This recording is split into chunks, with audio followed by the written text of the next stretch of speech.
And then you would be defining the different cost plus priority or cost into priority. So let's take this example. If you have selected cost plus priority, what is going to happen? You are having a 4 carrier, you defined it,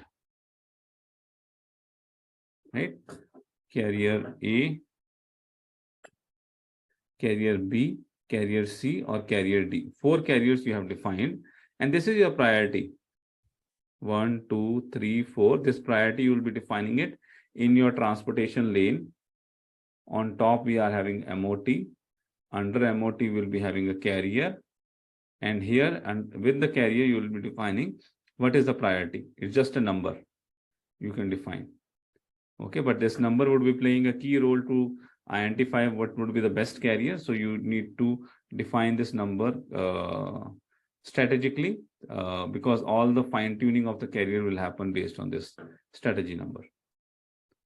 So these are the priorities, and then system calculated the cost. Cost can come the internal cost, which you are defined in the lane, or from transportation charge management system can calculate. It calculated the cost is 1,000 here, 1,100, 1,200, 1,000 here.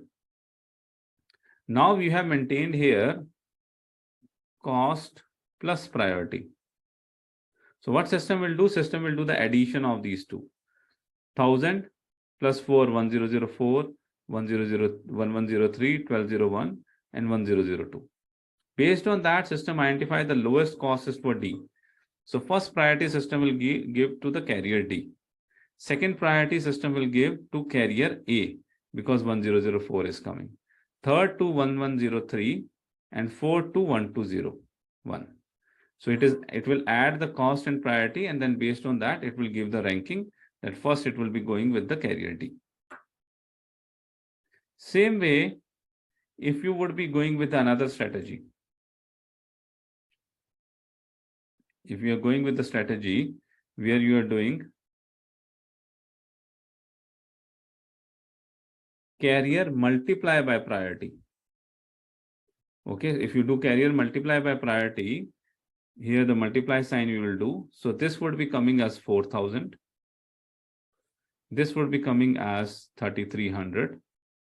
This would be coming as 1,200. And this would be coming as 2,000. So with this strategy, your 1,200 will become a first priority, which was earlier fourth ranking. The vendor C will come at the first. Then vendor D will come at the second, which was previously it was the first priority. And then vendor B, earlier also the rank 3 was there. Now also it's in rank 3. And then vendor 4 would be coming as a rank 4. That is how system would be giving the rankings.